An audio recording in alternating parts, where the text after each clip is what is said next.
முருகப்பெருமானை வணங்க திதி ஷஷ்டி, விசாகம், கார்த்திகை, திங்கள், செவ்வாய் ஆகியவை உகந்த நாட்கள் ஆகும். முருகன் கங்கையால் தாங்கப்பட்டான். இதனால் காங்கேயன் என்று பெயர் பெற்றான். சரவண பொய்கையில் உதித்தான். ஆகையால் சரவணபவன் என்று அழைக்கப்பட்டான். கார்த்திகை பெண்களால் வளர்க்கப்பட்டதால் கார்த்திகேயன் என்றும், சக்தியினால் 6 உருவமும் ஓர் உருவமாக ஆக்கப்பட்டதால் கந்தன் என்றும் பெயர் கொண்டான். முத்தமிழால் வைதாரையும் வாழ வைப்பான் முருகன் என்று அருட்கவி அருணகிரி பாடியுள்ளார். அக்கினி, இந்திரன், வருணன், பிரகஸ்பதி, ஹிரண்ய கர்ப்பம் ஆகியோரின் கூட்டுக்கலவையே முருகன் ஆவான்.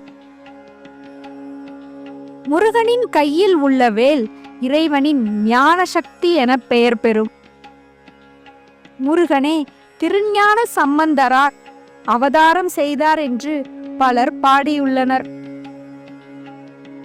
தமிழகத்தில் முருகனுக்கு குடவரை கோயில்கள் உள்ள இடங்கள் கழுகுமலை, திருக்கழுக்குன்றம், குன்றக்குடி, குடுமியான்மலை, சித்தன்னவாசல், வள்ளிக்கோயில், மாமல்லபுரம்.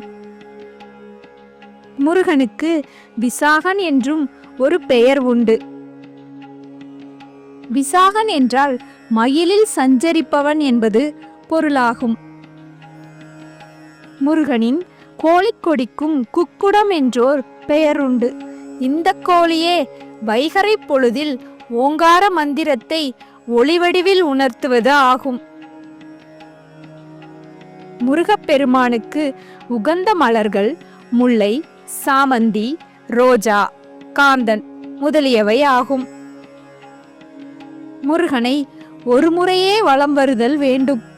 கந்தனுக்குரிய விரதங்கள் வார விரதம், நட்சத்திர விரதம், திதி விரதம். முருகனின் மூல மந்திரம் ஓம் சரவண பவாய நம என்பதாகும். முருகப்பெருமானை வணங்க திதி ஷஷ்டி, விசாகம், கார்த்திகை, திங்கள், செவ்வாய் ஆகியவை உகந்த நாட்கள் ஆகும். முத்தமிழால் வைதாரையும் வாழ வைப்பான் முருகன் என்று அருட்கவி அருணகிரி பாடியுள்ளார். நண்பர்களே, இந்த பதிவு உங்களுக்கு பிடித்திருந்தால் எங்கள் சேனலுக்கு சப்ஸ்கிரைப் செய்யவும், லைக் செய்யவும் மறக்காதீர்கள். நன்றி. அடுத்த காணொளியில் சந்திப்போம். முருகனின் அருளுடன் உங்கள் வாழ்க்கை சிறக்கட்டும்.